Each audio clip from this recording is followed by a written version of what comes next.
Il fallait bien rentrer de vacances à un moment. Je dois dire que ça m'a fait du bien. Je me sentais un peu plus sereine. Mais c'était sans compter l'entretien annuel qui arrive avec Marc, mon boss. En fin de semaine, je saurai si mon travail a payé, au sens propre comme au sens figuré. Je ziote cette promotion depuis un bon bout de temps, au moins 2 ans. C'est impossible que je l'ai pas d'ailleurs. Je ne vois personne d'autre que moi qui pourrait prendre le poste. Bien sûr, je ne suis pas la seule à le vouloir, et les autres sont aussi compétents, voire bien plus. Mais mon profil tape dans le mille. Marc doit le savoir, enfin, j'espère.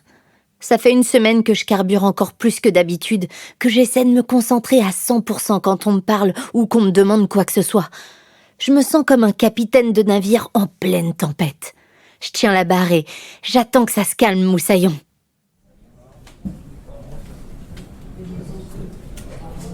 Vendredi, 16h.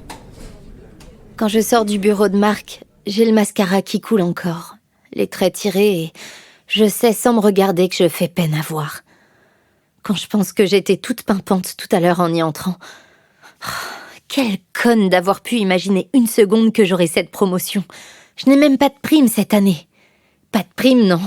Mais comme si ça suffisait pas, je me suis ridiculisée devant mon patron. Et sûrement toute l'agence qui a dû tendre l'oreille pendant toute la durée de mon entretien raté. J'entends encore distinctement la voix de Marc qui m'annonce « Ah non, on a choisi Laura pour ce poste, comme tu n'étais pas très en forme cette année. » Cette phrase reflète à elle seule tout ce que je craignais. Ne pas être à la hauteur. Mais ça aurait pu s'arrêter là. Ouais, Amy, t'aurais pu fermer ta grande bouche. T'aurais pu te stopper net après... Ah, d'accord. Et ça aurait suffi. On n'en parlait plus. Mais non, il a fallu que tu parles.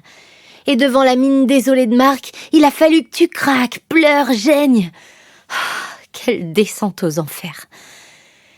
Il y a un truc que t'avais pas anticipé, ma petite.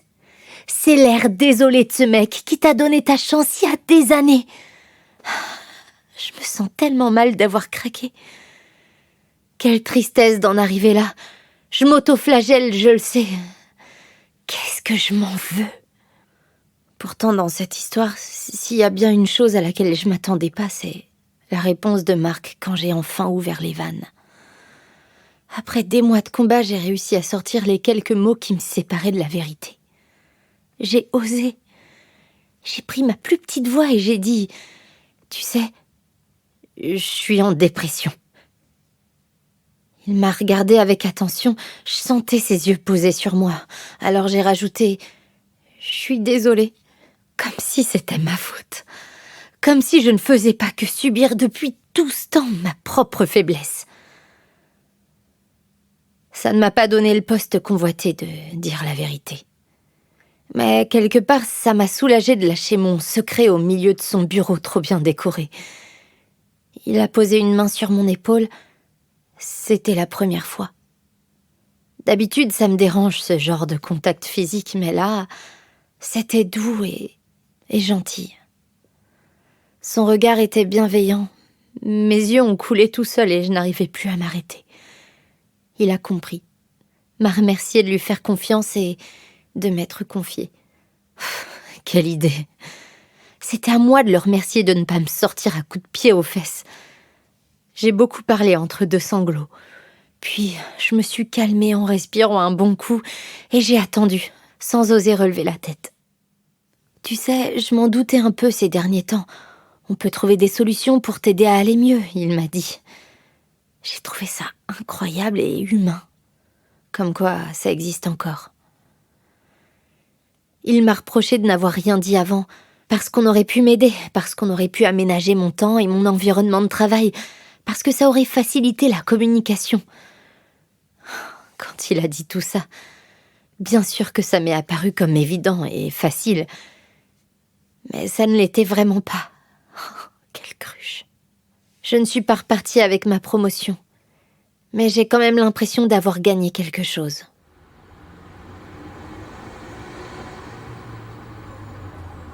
L'appartement me semble être un véritable havre de paix ce soir.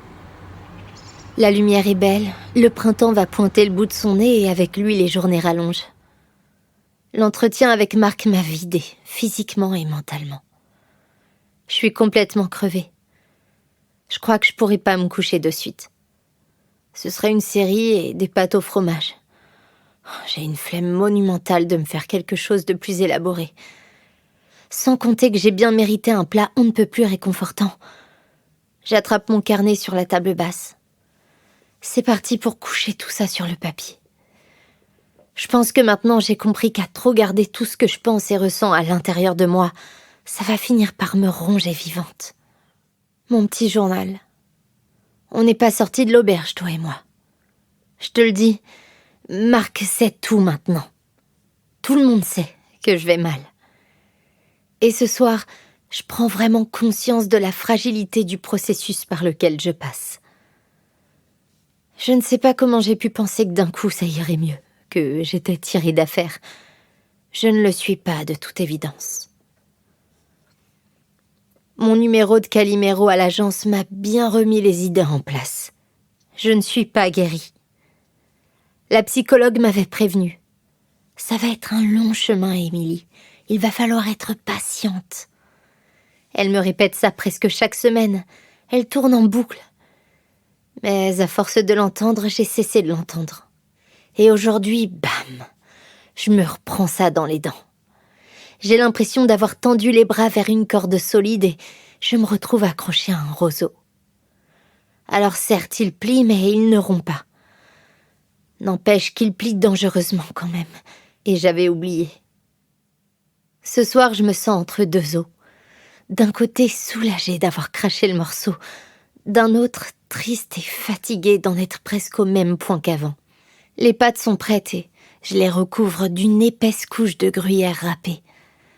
Un verre d'eau fraîche, mon antidépresseur et une série qui me fait rire. Allez ma vieille, on va te requinquer.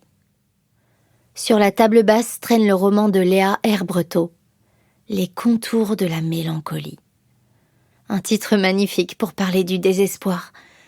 Est-ce que c'était le meilleur moment pour lire ce roman ? Pas sûr. Est-ce que ça me fait pleurer ? Tout à fait.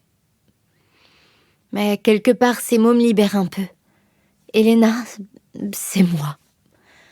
La petite nana enfermée dans son appart qui n'arrive plus à remonter la pente. Dedans, l'auteur a habilement personnifié la dépression en une petite vieille qui débarque et campe chez elle. Elle tricote 24 heures sur 24 et lui refile des idées noires. C'est un peu ça, c'est vrai. Et si ma dépression à moi était aussi une petite vieille, à quoi elle ressemblerait ? En fait, je commence à me rendre compte de l'ampleur des dégâts. Il y a quelques mois, j'aurais simplement eu honte d'être encore malade, malgré le traitement et la psychothérapie que je suis assidûment. Mais aujourd'hui, j'ai justement réussi à prendre du recul sur tout ça et je vois enfin le chemin parcouru. J'en suis pas encore à me féliciter, hein, mais en lisant ce livre, je vois bien comme je m'aime encore un peu. J'ai encore un poil de bienveillance pour moi et ça me raccroche à la vie. Le lien est là, fragile mais ténu. Je vais y arriver.